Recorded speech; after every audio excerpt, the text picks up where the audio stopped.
അങ്ങനെ വിഷു ദിവസത്തെ മൂന്നാമത്തെ കണി കാണാൻ പോകുന്ന പോക്കാന്ന് ചെറുന്നമ്പലത്തിലേക്കാണ്. നീണ്ട ക്യൂ ഉണ്ടാവും അമ്പലത്തിലെ കണി കാണാൻ വേണ്ടിയിട്ട്.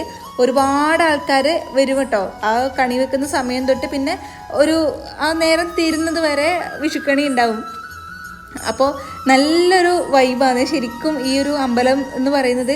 രാവിലെ വീണക്കച്ചേരി ഉണ്ടാവും. ഇനി അങ്ങോട്ടേക്ക് 7 ദിവസം ഞാൻ പറഞ്ഞല്ലോ ഉത്സവമാണ്, വിഷുവിളക്ക് ഉത്സവം. ആനയൊക്കെ ഉണ്ട് കേട്ടോ, 4 ആനയൊക്കെ ഉണ്ടാവും.